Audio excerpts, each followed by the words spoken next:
Muy buenos días a todos, mando un cordial saludo y bueno, a unos días de que se publique el CIE 11, y el cual se va a presentar en mayo del 2019 a la Asamblea de Salud para que entre en vigor en enero del 2022. eh, pues quisiera hacer una revisión general de los modelos de clasificación y diagnósticos de la personalidad, en donde veremos algunas cuestiones generales de lo que son estos sistemas de clasificación, como es el DSM en su versión 5 y el CIE en su versión 11 en la parte de cómo se está construyendo.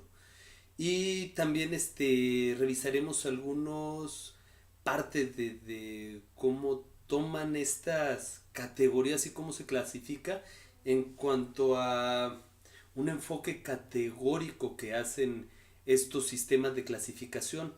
Y por el otro lado vamos a comparar lo que es el enfoque dimensional, que ha entrado un poco a generar otra manera de pensar los diagnósticos de la personalidad.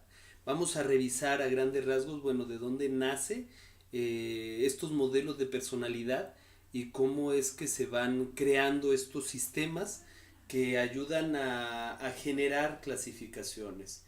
Bueno, por un lado cabe destacar que el DSM nace de esta necesidad de poder homologar ciertos criterios en cuanto a los diagnósticos que se observaban y poder establecer una comunicación entre los diferentes profesionales de la salud para que pudiera haber un mejor entendimiento en lo que pasaba con los pacientes a los que atendían. Entonces, este sistema de clasificación, como es el DSM, en un principio se establece como un sistema que tiene una carga teórica psicodinámica. Y entonces en sus primeras versiones, como es el DSM-1, el DSM-2, se genera a partir de esta teoría psicodinámica, dando ciertas explicaciones a los trastornos de personalidad que tenían las personas desde este punto de vista clínico psicodinámico. Posteriormente, en los años 60, se abre todo un estudio psicofarmacológico, también de neurociencias, en donde van estableciendo otros criterios diferentes. En este punto el DSM cambia de ser un modelo psicodinámico a ser un modelo que tratara de integrar diferentes corrientes bajo un pensamiento científico positivista, sustentado sobre esta parte psicofarmacológica y neurocientífica. Esta parte hace que genere un sistema de clasificación basado en una parte como natural de categorizar los trastornos en cuanto a indicadores específicos. Se van haciendo ejes específicos donde en cada eje corresponde a un número de trastornos, y estos trastornos se van identificando en cuanto a la prevalencia o no de indicadores y síntomas específicos. Por su parte, el CIE va siendo un sistema similar. Vamos a parar tantito aquí, vamos a diferenciar. El DSM nace de la Asociación Americana de Psiquiatría, APA por sus siglas en inglés, la cual tiene ciertos fines de lucro, es una asociación que es privada y que en su mayoría empezó a ser financiada por estas empresas farmacológicas. Tiene como objetivo principalmente el intercambio de la información clara en cuanto a los trastornos que se dan y que tenga una utilidad clínica. Por otro lado, el CIE es un sistema que viene de la Organización Mundial de la Salud, en donde también busca homologar criterios a nivel mundial para saber cuál es la prevalencia o qué está pasando en cuanto a los trastornos mentales.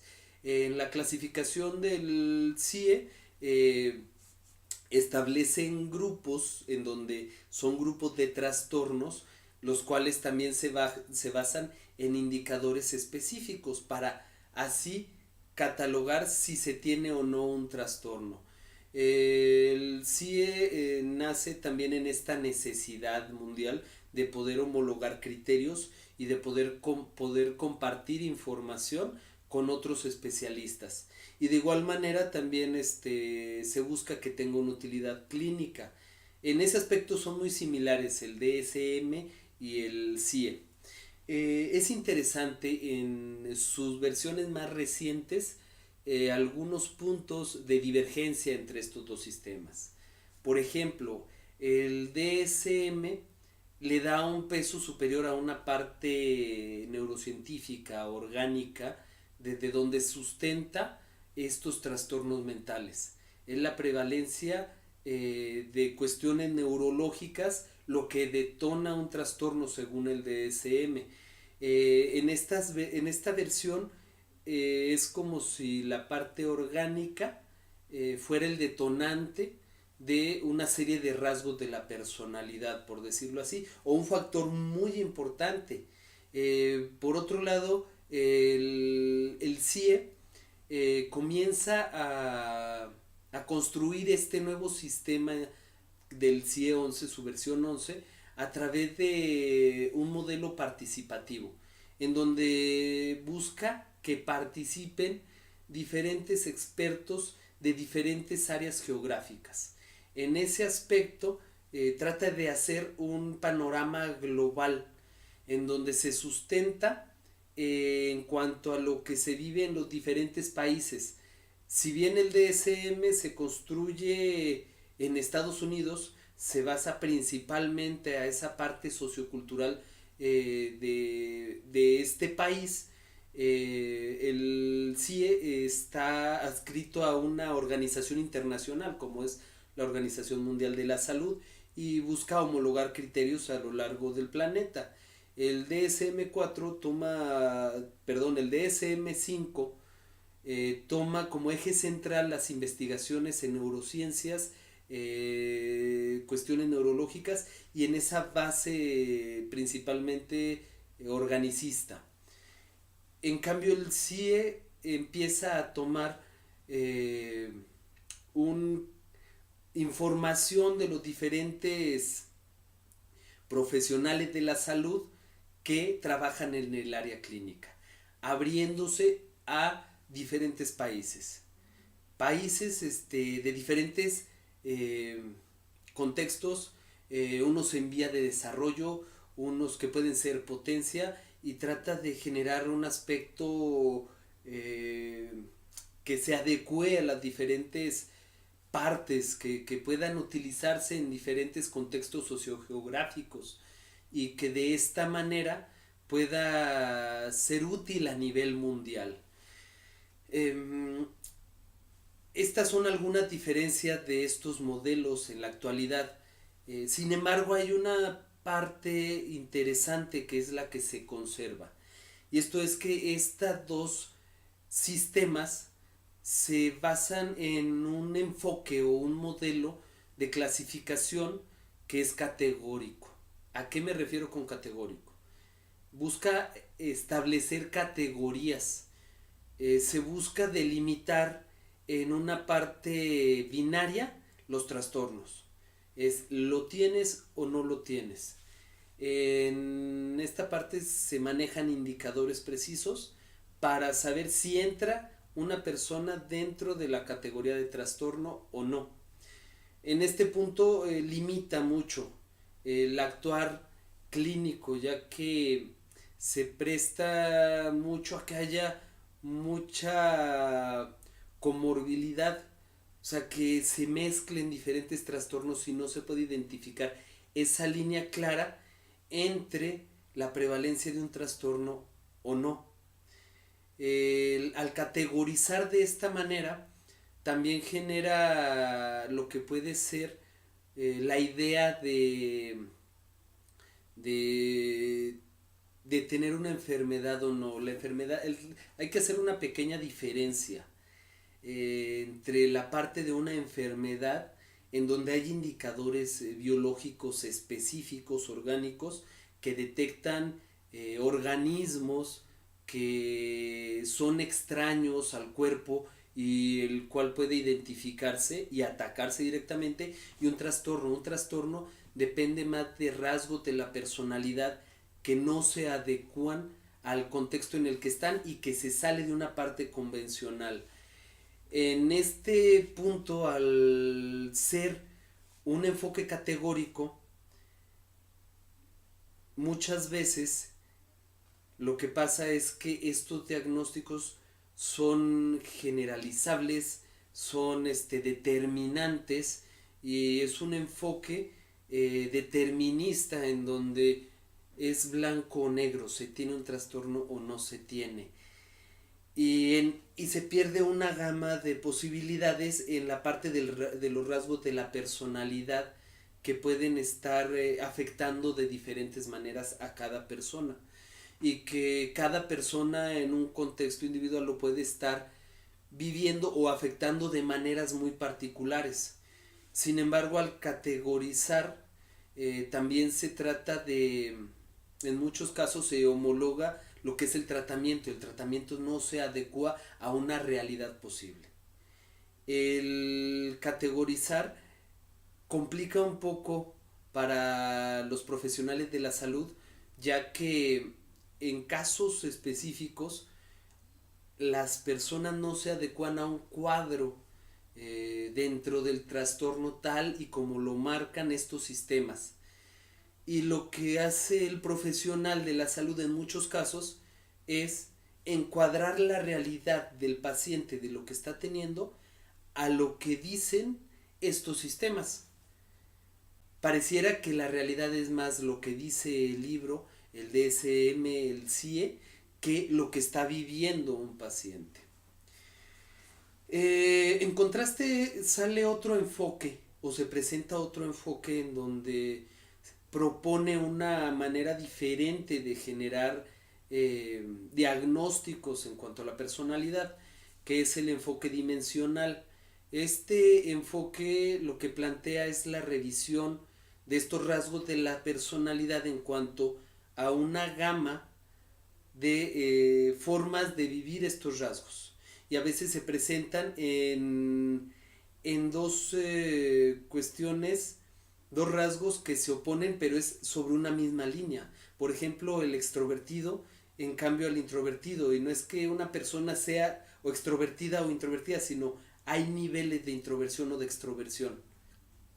En esta parte, la clasificación o el diagnóstico se da en cuanto a los niveles del rasgo de la personalidad. Por ejemplo, es como la altura o el peso de una persona, el cual no es una parte binaria, en donde no es una medición que nada más tiene peso o no tiene peso. Es una línea continua en donde se va viendo cuántos kilos tiene la persona o cuánto mide, y cada persona puede tener un peso diferente o una medida diferente. No es algo determinado, sino es un continuo que se da en una línea, y en esta línea se posiciona la persona. Igual en los rasgos de personalidad. El rasgo de personalidad se puede ir viendo en una parte dimensional, que no es el que lo tenga o no lo tenga, sino en qué rango tiene ese rasgo. O sea, si hay una prevalencia muy grande en donde se tiene de una manera continua, y en donde esta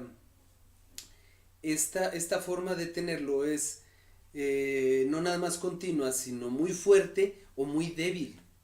Y en esta parte donde se puede categorizar y hacer un diagnóstico más preciso en cuanto a lo que está pasando con un paciente, con una persona.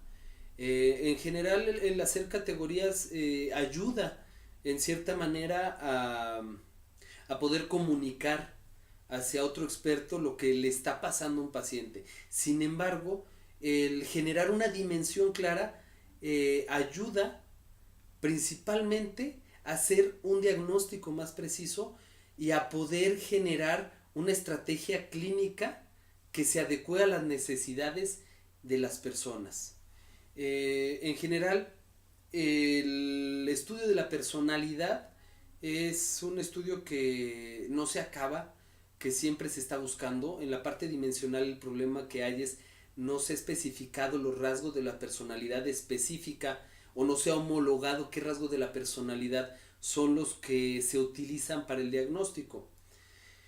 Sin embargo, más allá de los rasgos de la personalidad, más allá de las categorías, también hay que ver a la personalidad no como una parte estática que se conserva, sino como una parte dinámica que se va construyendo día con día, que está en un proceso de co-construcción en donde influyen varios factores como es el social, como es el orgánico, como es el psicológico y como es el espiritual, y cómo todos pueden converger en una persona generando rasgos específicos que pueden ir cambiando dependiendo de las experiencias, dependiendo de lo que va pasando en su vida. Estos sistemas de clasificación son buenas herramientas, se pueden mejorar. Sin embargo, cuando se utilizan de una manera determinista y cuando se centra todo en ese diagnóstico a través de lo que dicen estas herramientas, lo que sucede es que perdemos el panorama general de lo que le puede estar pasando a la persona y probablemente estemos dando soluciones en una cuestión clínica de una manera rápida pero no eficaz, y a la larga probablemente no estemos facilitando el progreso de la persona, sino delimitándola. En general es una reflexión, esto es para entrar en esta parte de reflexionar sobre estos sistemas y sobre la parte de la clasificación y diagnóstico de la personalidad. Muchas gracias y saludos a todos.